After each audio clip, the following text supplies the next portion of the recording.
kick your ass, and then I'm gonna take my pack back. Let's triple trickle back first.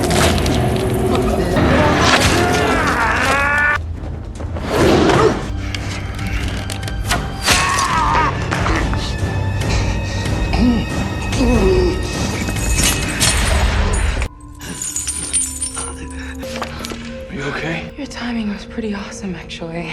It should be said that Finn has always been a steadfast follower of his mother, Esther. From the beginning of the Vampire Diaries to the originals, Finn has never wavered in his loyalty. Compared to Cole's carefree attitude, Finn's stance is more resolute, and his execution is far more determined.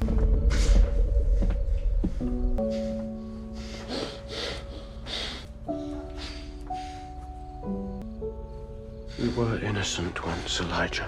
We're the demons, lurking in shadow. We're the savage villains in fairy tales told to children. But not for my child, not for Hope. In her story, we are the knights in shining armor. I need you, brother.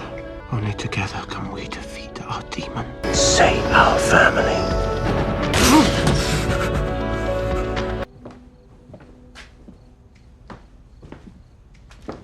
What is it?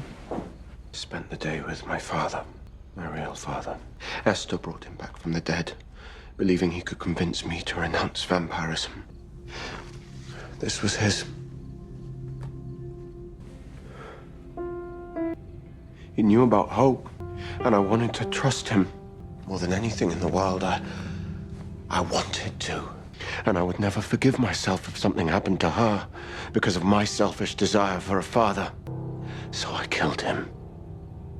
Without hesitation. You killed him for Hope. We must protect at any cost. The other half died.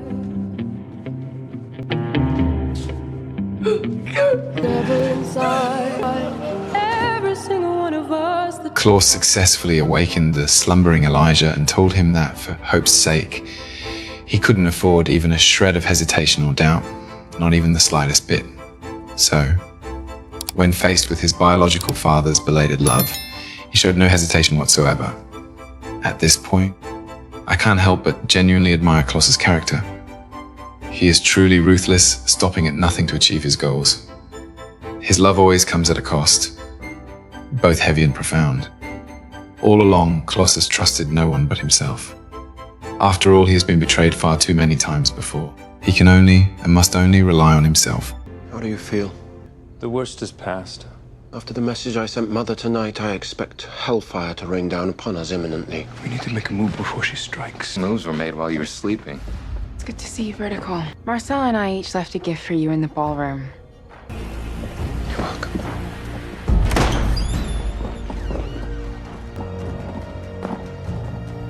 Kidnapping. It's a rather unpleasant way to begin a family reunion. Well, wait until you see how we end it. Close your eyes and imagine the year 1720. Paris. A 200-year-old Klaus Mikaelson presses his back to a cold attic wall, his breath silent, his fingers white around the hilt of a dagger. Below, the floorboards creak. Mikael's boots. Klaus, his father calls, voice low and honeyed, a predator toying with prey. Come out, wherever you are. This isn't a one-time hunt. It's a pattern. It's a pattern, a curse. For over a millennium, Mikael didn't just chase Klaus. He hunted his very right to exist.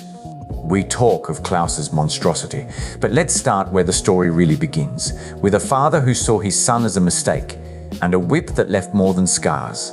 Mikael's abuse wasn't random. It was ritual. When Klaus was a boy, Mikael would drag him to the woods outside their Viking village, forcing him to fight wolves barehanded. To make you strong, he'd say, as Klaus bled from claw marks. When Klaus's werewolf side emerged, a secret Esther tried to bury, Mikael's cruelty turned to hatred. You are not a Mikaelson, he spat, breaking Klaus's wrist with his bare hand. You are a bastard, a stain. In the original Season 3, Klaus tells Cammy O'Connell, "My father taught me pain was the only language the world understands." That lesson wasn't just learned, it was carved into him. And when Klaus became an original vampire, Mikael's pursuit became eternal. He chased Klaus from the fjords of Norway to the streets of 1920 Chicago, from the plantations of the American South to the French Quarter of New Orleans. It wasn't just about killing Klaus. It was about erasing him, proving again and again that Klaus was unworthy of life. The worst part? Even when Mikael was gone, when Klaus had staked him, when he'd burned his body, when he'd buried the ashes, Klaus couldn't escape. Fear of Mikael wasn't just a memory, it was a state of being. In New Orleans, Klaus built a fortress of a manor orbit. He never slept with the doors unlocked. He kept a dagger under his pillow, even when he was surrounded by allies. Once, Rebekah found him pacing the floor at 3 a.m., muttering, "He's coming. I can feel him." She reminded him Mikael was dead. "Dead men don't haunt you," she said. Klaus laughed, bitter and sharp. "You've never known Mikael. He doesn't need a body to hunt." It's a truth psychologists call traumatic bonding, when the abuser's presence, even a ghostly one, becomes so intertwined with your sense of self that you can't tell where they end and you begin. For Klaus, Mikael wasn't just a father. He was a shadow that followed him through every century, every relationship, every attempt to be good. That fear seeped into the very core of who Klaus was. It turned his need for love into paranoia. He pushed Elijah away because he thought his brother would choose. Mikael, just everyone else had. It turned his protectiveness into control.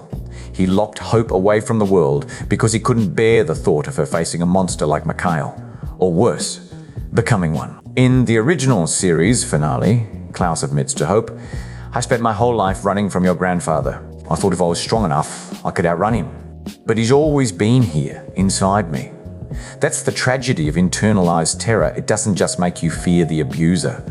It makes you fear yourself. Mikael told Klaus he was a monster so many times that Klaus started to believe it.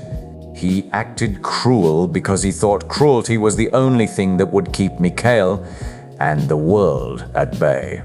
He refused to be vulnerable because vulnerability had only ever gotten him whipped or abandoned or told he was not enough. We like to think of trauma as a wound that heals. But for Klaus, Mikael's shadow was a scar that never faded. It was there when he held hope for the first time, whispering, "Don't be like me." It was there when he sacrificed himself, thinking, "This is the only way to make up for what I am." And it was there in the end when he looked at Elijah and said, "I'm sorry I wasn't the brother you deserved." But here's the thing, Mikael never let Klaus see. He wasn't the monster his father made him out to be. He was a boy who'd been taught to fight to survive, a man who'd been taught to hide his heart to avoid pain. The echo of Mikael's shadow isn't just Klaus's story. It's the story of every person who's ever been told they're unworthy. Every person who's ever run from a ghost that lives in their head.